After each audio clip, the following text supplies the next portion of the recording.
Indie games. They're pretty neat, and over the last few weeks, I've been expanding my palette of indie games, trying to find games that have gone under the radar, but have also offered experiences that you wouldn't normally get from a AAA title. But this time I spent away is unfortunately the reason why this video took so long to put out, and totally not one other reason.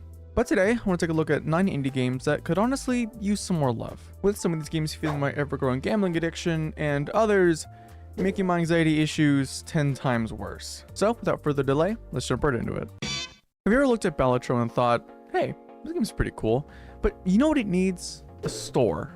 And maybe enemies, upgrades too while you're at it, and oh, of course item rarity. And you know what, just a complete overhaul of everything, minus the roguelite aspect and sound design. Yes, that's basically Megaloot.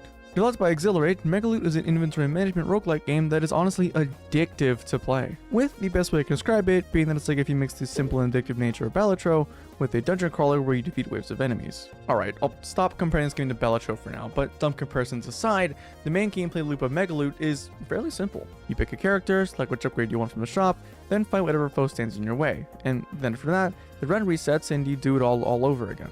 Now, while the gameplay loop sounds simple, it's deceptively fun. As each round, you're constantly trying to upgrade yourself and your gear before the actual fight begins. But considering each character has their unique attributes and each gear set has its own set of abilities that only get stronger as you do, this game is both simple and complex to play.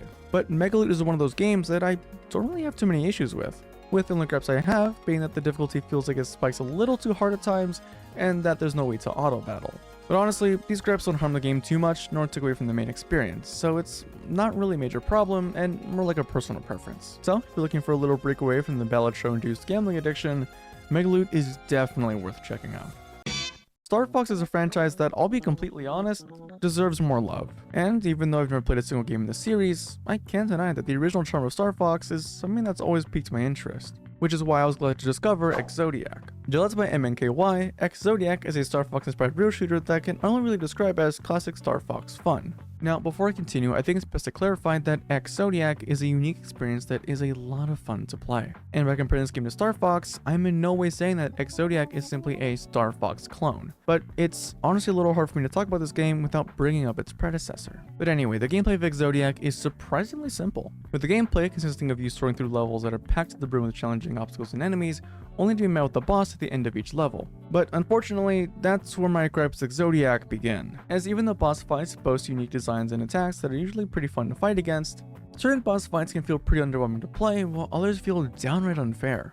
A good example of this has to be the stark difference between level 1 and 2's boss fight. As in level 1, you fight a scorpion mech with attacks that can feel almost unfair for level 1 boss, and in level 2, you're fighting a drill serpent that was surprisingly easy and fast to take out. But aside from the boss fights, this game's approach to tutorial is, rough. Mainly because there is none. The game simply drops you into level 1 and says suffer as you scramble to figure out what buttons do what and how your ship controls. Which I mean isn't really a bad thing per se, as this allows the player to understand that this game does not fuck around in terms of its difficulty. But this lack of a tutorial combined with the previously mentioned difficult boss for level fucking 1 makes for an introduction level that feels like it's kicking its players in the dick and then telling them to walk it off. But aside from all this, Zodiac is a fantastic game and is an even better love letter to the original Star Fox that boasts easy to read attacks and environments and music that completes the game's retro look. So if you're a fan of Star Fox and are tired of waiting for Nintendo to release a new one, this game is definitely worth checking out. Do you suffer with anxiety? Well, I mean, first of all, that sucks, but this game ain't gonna help with that. Developed by Dark Machine Games, White Knuckle is a first-person climbing game that I can only really describe as anxiety-inducing. Every little thing in this game feels like it's designed to induce as much anxiety as possible into the player. From the way you climb, to the stamina system, to the background ambience, to even fucking jumping apparently, everything in this game is designed to induce as much anxiety as possible. But the gameplay of White Knuckle is pretty simple. You load in, climb as far as you can go or until you can beat the game, and pray that you don't fall into the rising sewage waste down below. Like I said, this game is really simple. Now, normally this is where I talk about my issues with the game and complain for a little bit, but I honestly don't have many issues with the game, as every issue I have seems like it was done intentionally by the developers to make the game as nerve-wracking as possible. Which is unfortunate because it means that there isn't really a whole lot I can talk about the game besides game good. But I guess there's one last thing I have to say about White Knuckle, it's that if you play it, then you have to try playing it with 7-run music in the back. Trust me, it makes this game 1,000 times more fun. Recently, I've been dipping my toes in the world of visual novel games with games like Persona 3 Reload and Raincode. And even though I'm not the biggest fan of these games, I have to admit that this category of gaming boasts some of the best stories I've ever seen, and it's only gotten me to check out more games in the genre. Which is why I was pleasantly surprised to stumble across Of the Devil while scrolling through Steam. Developed by Nth Circle Studios, Of the Devil is a visual novel game that I've been waiting to cover for a while now. Inspired by other games like Danganronpa, Of the Devil's story revolves around Morgan, a defense lawyer tasked with proving her client's innocence. And unfortunately, that's as much as I can say about the game without covering spoilers, as talking about literally anything else would likely spoil the game in some way. But with an incredible art style that is just eye-candy to look at, unique character designs that do a good job about conveying their personality from a glance, and a world that is just demanding to be explored, Of the Devil is a game that has my 100% recommendation, especially if you enjoy other visual novel games like Raincode and AI The Somnium Files. Have you ever sat there while playing Nier Automata and thought, man, I wish this was a roguelike? Well, that's exactly what 13Z is, just minus the androids and that. But 13Z is a hack and slash roguelike game developed by Mixed Realms that is so much fun to play. Now, before I get into the game, I think it's best to mention that this game is still in active development and that I got to play a playtest build of the game. So whatever glitches or bugs are shown off in the gameplay will most likely be patched out come the game's full release. But like I said, 13Z is a hack and slash roguelike game that, I'll be completely honest, took me by surprise, as I'm not really someone that enjoys hack and slash games. I mean, sure, I've stuck in a few hours in Zenless Zone 0 and beating God of War 2018, but my brain usually ends up registering the combat as a puddle of button presses that I just kind of zone out to at some point. But with 13Z, I noticed it didn't really happen, as the combat in this game demands that you pay attention to what you're doing constantly, because even though the player doesn't have that many unique attacks or combos at their disposal, the upgrades more than make up for it, as the game's upgrades ramped up the game's pace and combat complexity, making it go from a slow-paced hack-and-slash game where you're just cutting through enemies with basic attacks, to a fast-paced dance where you're combining different elemental skills to clear out foes, making an experience that's probably the most fun I've had with a hack-and-slash title in a while. However, that's as much as I can say about 13Z for now. Since the game is still in active development, I don't really have any gripes with the game since I'm certain that any bugs or mechanics I encountered in the current build will get patched out or fleshed out later on. So, even though this game's combat isn't always as fast-paced as other hack-and-slash games like Zenless Zone 0, what's there in 13Z is really fun and is worth checking out once the full game releases. Developed by Carrie Castle, Midnight Horde is a gothic roguelike game that can best describe as Vampire Survivors meets climbing. Now, even though I've never played Vampire Survivors, I gotta admit this genre of gaming is pretty damn fun. But similar to Vampire Survivors, the gameplay loop of Midnight Horde is pretty simple. You load into the map, kill enemies, and collect upgrades to get stronger until you eventually die and have to restart all over again in classic roguelike fashion. But unlike Vampire Survivors, Midnight Horde is also a climbing game. If you couldn't tell already, this game takes place inside of a building, with the main way you traverse being by climbing to different areas. This unique approach to movement allows Midnight Horde to be a pretty challenging experience, as you not only have to dance your way around enemies, but also plan out where you climb and what areas to prioritize, as you can easily get overrun in certain areas. Luckily though, before you start, you're able to unlock expansions to the building, allowing you more area to move around. Unfortunately though, even though this game is pretty fun to play, it doesn't come without its fair share of issues. With my first one being that upgrades can feel kinda slow at times, as even when you have 3 upgrades unlocked, your character still feels like he's attacking at a snail's pace while the rest of the game upped its speed. Which I suppose is fine, since it does add an extra layer of challenge to Midnight Horde.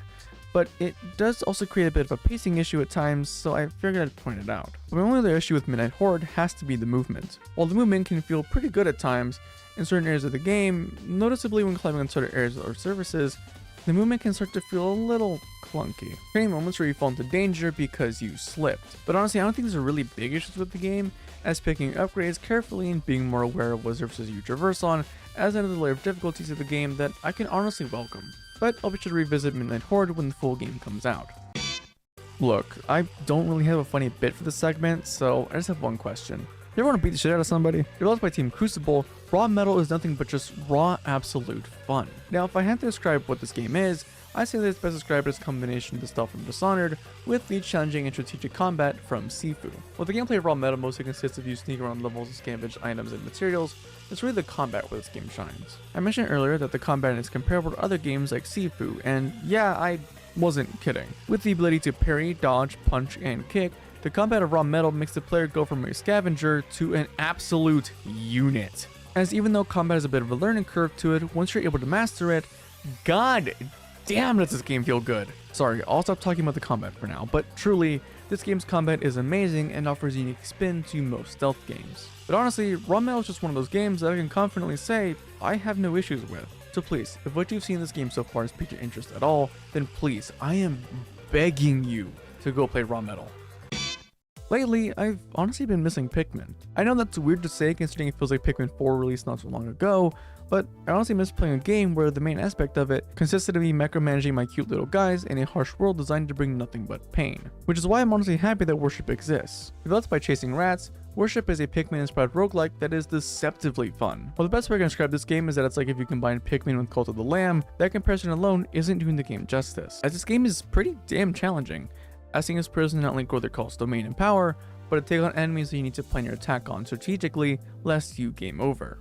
And that is all while casting different spells in your blood that can feel pretty rewarding to cast when pulled off correctly. But sadly though, that's kind of where regrets with Worship begin, as even though casting spells can feel pretty good to pull off when you're in a pinch, the actual setup of casting them can feel rather difficult at times. This is because the way you cast spells in this game is by drawing shapes and patterns on the ground with your blood. Now normally this wouldn't be an issue as you just draw shapes and cast spells, but unfortunately, thanks to this game's controls, a spell that was supposed to convert people to your cult ends up either doing something else because the game registers your chicken scratch as something different, or just flat out doesn't work at all, causing you to redo the whole thing all over again. Which, in stressful situations where managing your minions in time against foes is vital, casting spells and getting them wrong can be pretty detrimental. But besides this, Worship is still a fairly fun game to play that's been helping to fill the Pikmin-sized hole left in my heart. So I definitely look forward to revisiting it once the game fully releases. You like chess? Well, how about chess with mechs? Developed by RJ Arcade, Mecha SImultactics is a turn-based strategy game that is criminally fun to play. With a gameplay that rewards creative plays and outplaying your opponent, this game will make you feel like you're a fucking god!